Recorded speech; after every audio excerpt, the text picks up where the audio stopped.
Today, we're diving deep into one of the most debated topics in hip-hop right now, ... Drake. And is he really a culture vulture? Or is he just the most versatile artist of our generation? From the suburbs and Degrassi to the rapper we all know sitting at the Grammys. From private school in Toronto to claiming the streets and clubs with chart topper after chart topper, Drake's story is wild, and we're about to break it down. First things first, Aubrey Drake Graham was born October 24th, 1986 in Toronto, Canada. His mom, Sandi Graham, was a white Jewish woman who raised Drake pretty much on her own. His father, Dennis Graham, was a drummer from Memphis, Tennessee, but wasn't always around. So, Drake's childhood was split between two very different worlds growing up. Now let us be real, Drake wasn't exactly trying to survive in the trenches of Compton. He went to Forest Hill Collegiate Institute, a private school in Toronto. He's admitted himself. He was that kid rocking clean sneakers and a uniform to school, not streetwear and Jordans. His mom raised him in an apartment in one of Toronto's more middle-class neighborhoods. Not the hood, not the block. But here's the twist. Before he ever picked up a mic, Drake was already a star. Just not in music. Y'all remember Degrassi? The Next Generation? Yeah, that teen drama? Drake played Jimmy Brooks, the kid who ended up in a wheelchair after a school shooting storyline. That role made him a household name in Canada. But ask yourself how many rappers start their careers on TV playing high school basketball players. Drake's come-up was never the traditional rap struggle story. No block hustle, no corner ciphers. He was literally cashing child star paychecks before ever trying to drop a mixtape. By the mid-2000s, though, Drake had a new dream. Hip-hop. He started dropping mixtapes like Room for Improvement and Comeback Season. But it was so far gone in 2009 that changed everything. That project gave us Best I Ever Had and caught the attention of Lil Wayne.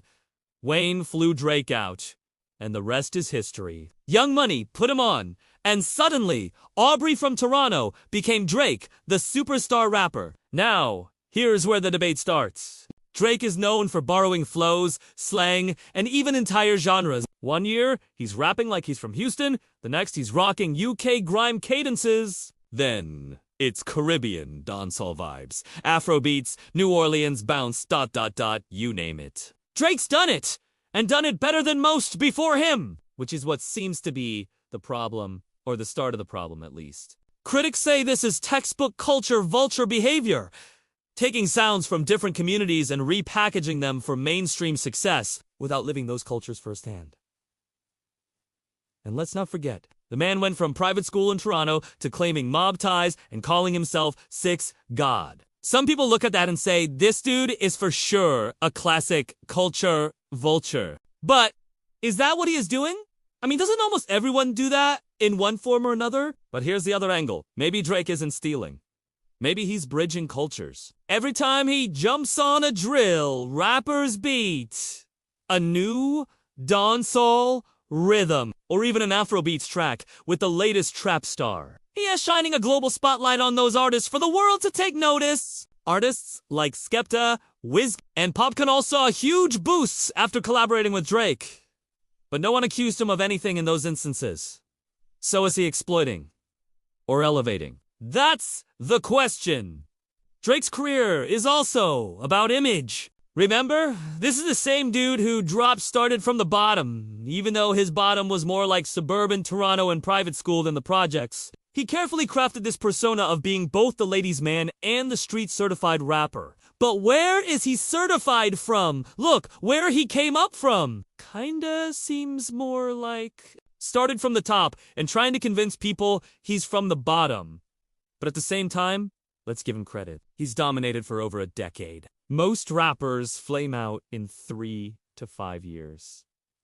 Drake, still at the top. He's got diamond singles, multiple Grammys, Billboard records that even legends can't touch. Culture vulture or not, you can't deny the numbers. So what's the final verdict?